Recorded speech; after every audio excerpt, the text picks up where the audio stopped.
오늘 우리에게 주시는 하나님의 말씀은 출애굽기 19장 1절에서 6절의 말씀입니다.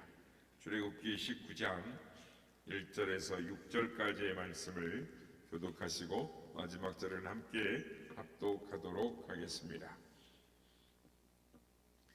이스라엘 자손이 애굽 땅을 떠난 지 3개월이 되던 날 그들이 시내 광야에 이르니라. 르비딤을 따라 시내 광야에 이르러 그 광야에 장막을 치되 이스라엘이 거기 산 앞에 장막을 치니라. 모세가 하나님 앞에 올라가니 여호와께서 산에서 그를 불러 말씀하시되 너는 이같이 야곱의 집에 말하고 이스라엘 자손들에게 말하라.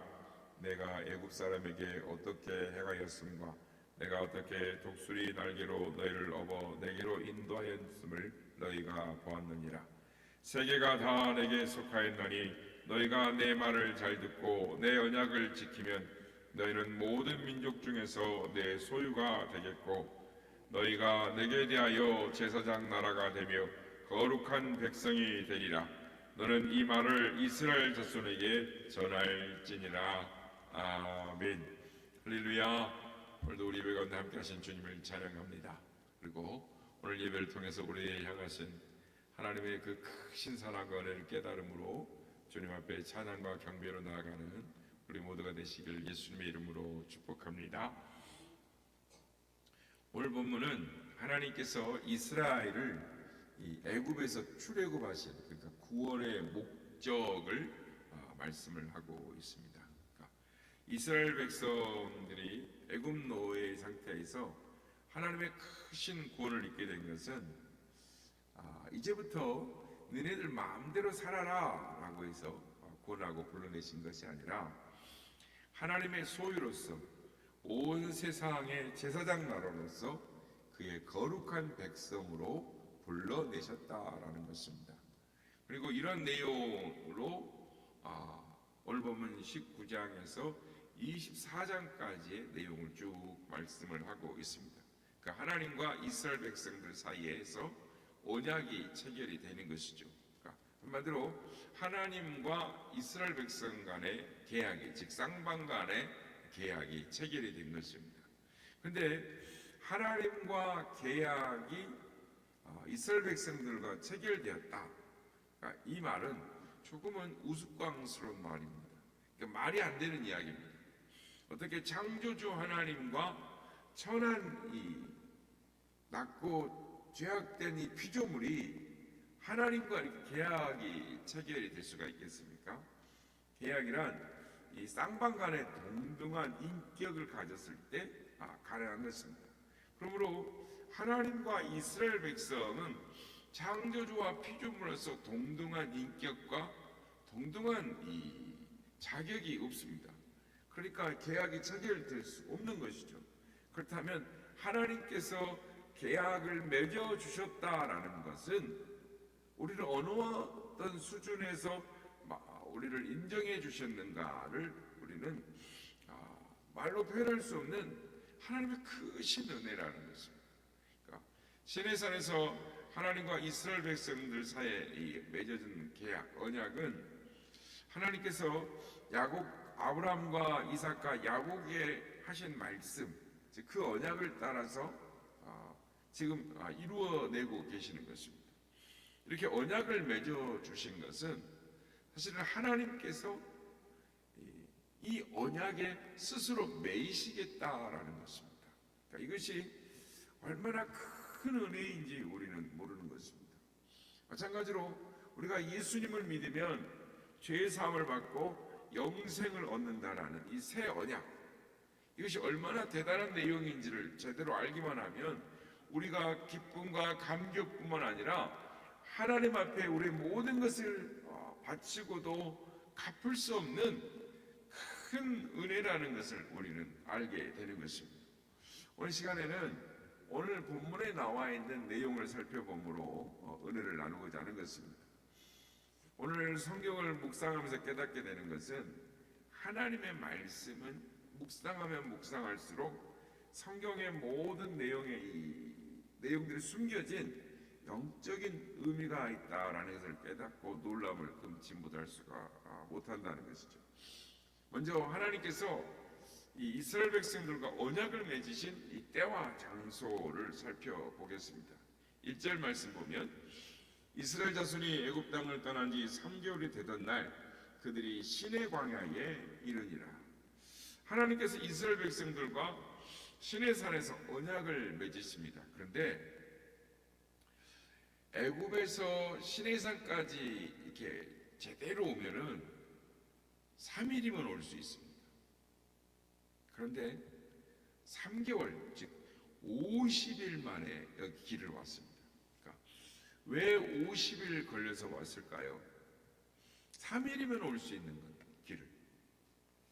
출애굽의 6월절의 밤이 1월, 그러니까 정월 14일입니다. 그리고 그 다음날 새벽에 출발하니까 정월 15일 날 출발을 하는 것이죠.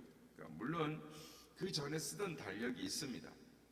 그런데 하나님께서 출애굽을 너희들 이스라엘의 첫째 달로 삼으라라고 말씀하십니다. 그러니까 새로운 시작으로 삼으라는 것입니다.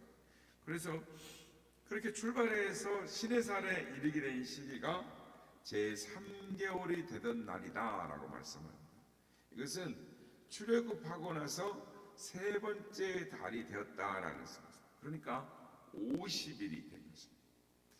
여러분, 이스라엘 백성들이 출애굽에서 시내산까지 이르는 동안 50일 동안 무엇을 보았습니까? 자신들을 인도하시는 하나님의 하나님 되심을 보았습니다. 4절 말씀 보면 하나님께서 어떻게 애굽에서 구원하여 내셨는가 너희가 보았다라는 것입니다. 10가지 재앙과 6월절 밤의 사건과 홍해 바다의 사건과 광야 속에서 어떤 하나님이신가, 불기둥 구름기둥 만나와 메추라기 생수로 또 아말렉과의 전쟁에서 하나님의 하신 모든 일들, 마라의 쓴물을 엘리무에 바꿔주시는 일들, 이 모든 일을 보았다. 이것을 독수리 날개로 업어내었다라고 말씀하십니다.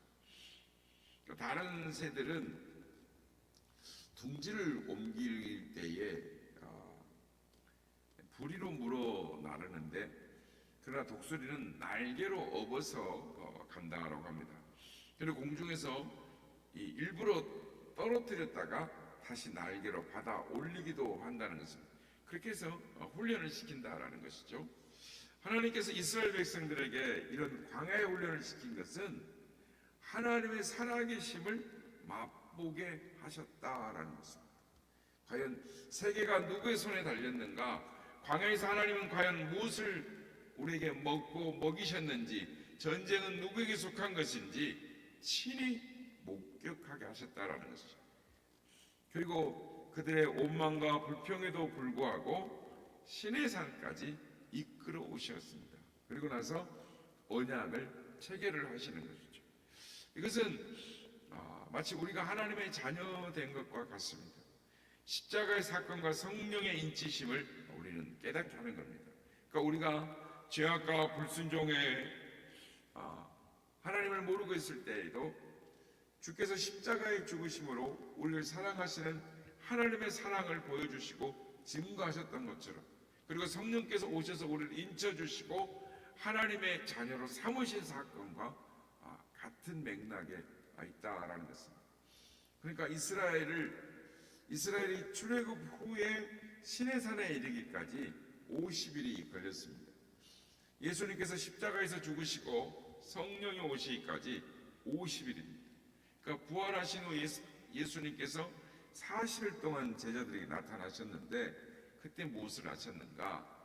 예수님의 십자가의 자신의 죽으심과 부활하심의 의미, 그리고 성령의 임하심을 말씀을 하셨을 것입니다. 그리고 승천 후 10일 후에 10일 만에 오순절에 성령께서 임하신 것입니다. 이것은 6월절 어린 양의 피로 구속받은 이스라엘 백성들이 50일이 지나서 시내산에서 하나님과 언약을 체결하는 것과 같은 형식인 것입니다.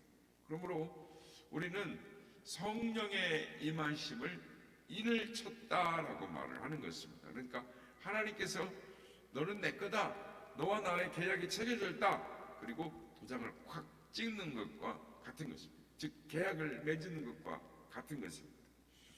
하나님과 이스라엘 백성이 시내산에서 언약을 맺음으로 영원토록 이스라엘은 하나님의 소유가 되었습니다.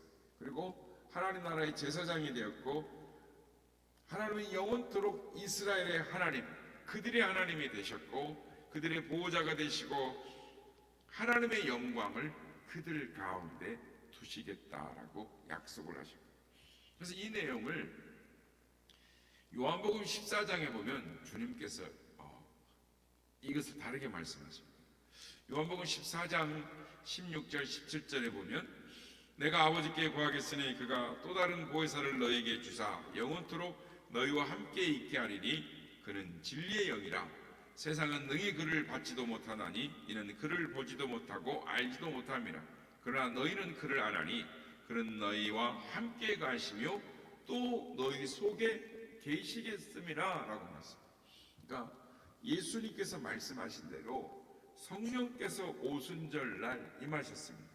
그러니까 우리 가운데 오셔서 영원토록 우리와 함께 하시고 우리의 보호자가 되시고 우리의 인도자가 되시고 우리가 하나님을 아바 아버지라고 부르도록 인을 쳐 주셨습니다. 그러니까 오순절날 성령께서 오심으로 말미암아 즉 우리를 인쳐서 우리를 그리스도 안에서 새로운 피조물 되게 하셨습니다. 그러니까 시내산에서 계약을 맺은 것과 성령께서 오시는 것에서 이 우리와 계약을 맺는 도장을 찍는 사건이 똑같은 것입니다. 그러니까 이 놀라운 은혜를 사도 바울은 에베소서 1장 3절에서 6절에 이렇게 찬양을 하는 것입니다. 찬송하리로다. 하나님 곧 우리 주 예수 그리스도의 아버지께서 그리스도 안에서 하늘에 속한 신령한 복을 우리에게 주시되 곧 상세전에 그리스도 안에서 우리를 택하사 우리로 사랑 안에서 그 앞에 거룩하고 흠이 없게 하시려고 그의 기쁘신 뜻대로 우리를 애정하사 예수 그리스도로 말미암아 자기 아들들이 되게 하셨으니 이는 그가 사랑하시는 자 안에서 우리에게 거저 주시는 바 그의 은혜의 영광을 찬송하게 하려 함이라 라고. 그러니까 마치 하나님께서 아브라함에게 하셨던 언약이 시내산에서 완성되어지고 이루어지는 것처럼 오순절날 성령께서 강림하심으로 우리에게 향하신 하나님의 섭리와 경륜이 즉 하나님의 계약이 온전하게 체결이 됩니다.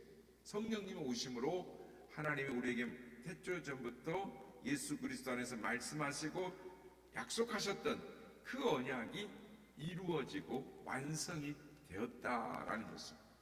그래서 하나님 아버지께서 창세전에 예수 그리스도 안에서 우리를 선택하시고 하늘의 신령한 복을 주시고 하나님의 아들로 즉 예수 그리스도 안에 있는 은혜의 영광을 누리는 자가 되게 하셨다라는 것입니다.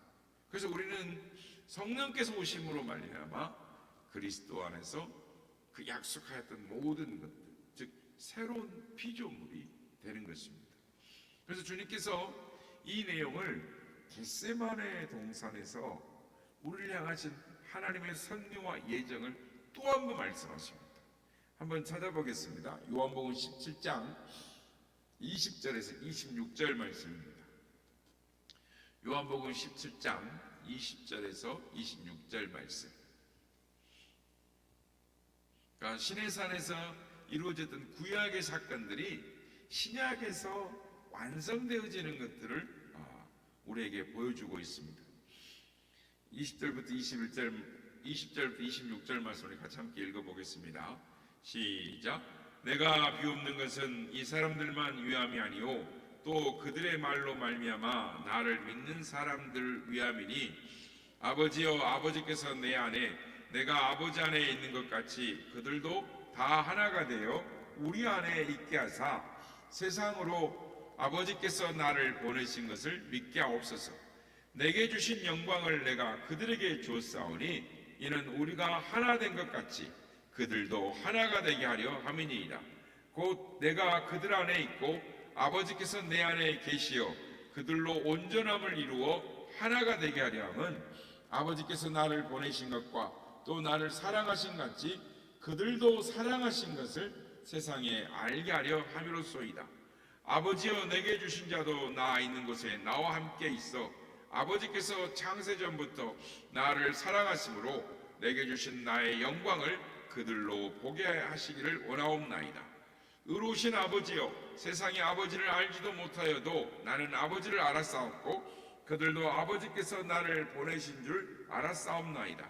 내가 아버지의 이름을 그들에게 말하였고 또 알게 하리니 이는 나를 사랑하신 사랑이 그들 안에 있고 나도 그들 안에 있게 하려 함이니이다. 아멘. 그렇습니다. 우리를 향하신 하나님의 섭리와 예정, 즉 우리를 자녀 삼으신 목적은 우리가 하나님의 자녀가 되고 하나님의 영광을 보는 자가 되고 우리 주님 예수 그리스도 안에서 하나님의 영광에 참여하고 하나님 안에 거하는 자, 하나님의 영광의 자리까지 나아가서 영원토록 예수 그리스도 안에서 하나님의 영광을 누리며 왕노릇하는 자 되게 하시는 것이었다라는 것입니다. 저는 이 오늘 본문을 묵상하면서 즉 하나님과 이스라엘 백성들 사이에서 이 시내산의 언약을 체결하시는 것이 우리를 하나님의 자녀 삼으신 이 하나님의 이 약속이 이루어지고 온전해지게 되는 것을 보게 되는 것입니다. 출애굽 50일 만에 시내산에서 언약을 맺으십니다. 3일 만에 갈 수 있는 길을 50일을 걸리게 하십니다. 그리고 이루십니다. 즉 50일 오순절날 성령께서 오셔서 우리를 인쳐주시고 예수 그리스도 안에서 새로운 피조물로 만드신 우리 하나님 아버지의 은혜를 우리는 이 시내산 언약에서 바로 깨닫게 되는 것입니다. 그래서 베드로 사도는 이 내용을 동일하게 또 말을 합니다. 베드로전서 2장 9절에서 10절 그러나 너희는 택하신 족속이요 왕같은 제사장들이요 거룩한 나라요 그의 소유가 된 백성이니 이는 너희를 어두운 데서 불러내어 그의 기한 밑에 들어가게 하신 자의 아름다운 덕을 선포하게 하려 함이라. 너희가 전에는 백성이 아니더니 이제는 하나님의 백성이요 전에는 긍휼을 얻지 못하더니 이제는 긍휼을 얻은 자니라. 똑같은 내용을 말씀하고 있는 거예요. 오늘 우리가 하나님 앞에서 무엇으로 부름을 받았습니까? 택하신 족속이요 왕같은 제사장이요 그의 소유된 백성으로서, 즉 전에는 백성이 아니더니 이제는 백성이요 전에는 긍휼을 입지 못하던 자더니 이제는 긍휼을 입은 자가 되어 하나님의 사랑을 입은 자가 되었다는 것입니다. 이렇게 하신 이유가 무엇입니까? 그의 기이한 밑에 들어가 계시는 자의 아름다운 덕을 선포하기 위해서, 선전하기 위해서라는 것입니다. 오늘 저와 여러분이 원수된 자리에서 하나님의 자녀로서, 백성으로서, 왕같은 제사장으로서 그의 소유가 된 것은, 하나님의 자녀로 부름받은 것은 십자가에서 몸을 찢기고 피 흘리신 예수 그리스도 우리 주님 때문이다라는 것이죠. 그러므로 이제 우리가 사는 것은 그분의 주님의 아름다운 덕, 십자가의 구원의 은혜, 그 사랑을 선포하며 선전하며 사는 것이다. 우리를 구원하신 목적이 그거라는 것입니다. 여러분, 그분의 아름다운 덕을 어떻게 선전할 수 있습니까? 땅의 것이 아니라 위의 것을 찾는 모습으로, 소유를 늘리는 것이 아니라 나누고 베푸는 사랑으로, 자기의 의가 아니라 그리스도의 의만 드러내는 것으로, 긍휼을 받은 자가 되었기 때문에 긍휼의 마음으로, 그리고 주님의 아름다운 덕을, 십자가의 사랑을 선전하는 것입니다. 그러기는 오늘 하루도 우리를 자녀 삼으신 하나님의 놀라운 은혜, 그 우리와 언약을 체결하시고 우리를 인쳐 주셔서 새로운 피조물로 만들어 주신 하나님의 놀라운 사랑, 그 은혜를 기억하고 그 은혜를 찬양하며 그 아름다운 덕을 선전하며 살아가는 우리 모두가 다 되시기를 예수님의 이름으로 축복합니다. 내 구주 예수를 더욱 사랑 얻으려 믿음만 주소서. 내 진정성에 내 구주 예수를 더욱 사랑 더욱 사랑 이전엔 세상과 깨끗어도 지금 내 기쁨은 오직 예수. 하나님의 기름만 내 구주 예수를 더욱 사랑 더욱 사랑 이 세상 떠날 때 살아가고 숨쉴 때 하는 날 이곳에서 하나님의 기름만 내 구주 예수 더욱 사랑 더욱 사랑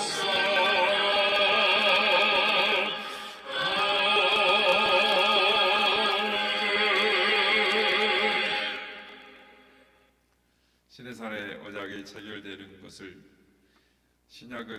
구약은 신약의 예표인 것입니다.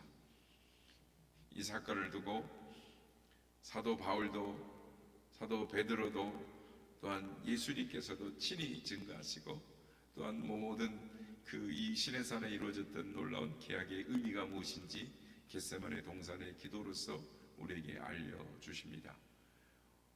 오늘 우리를 구원하신 하나님의 그 놀라운 사랑, 우리를 성령 안에서 인치시고 새로운 피조물 만드신 그 하나님의 놀라운 은혜를 깨닫고 아름다운 덕을 선전하면서 찬송하며 살아가는 우리가 되게 하옵소서. 우리에게 그 구원의 감격과 기쁨을 가지고 복음을 증거하며 살아가는 우리가 되게 하옵소서. 기도하기 원합니다.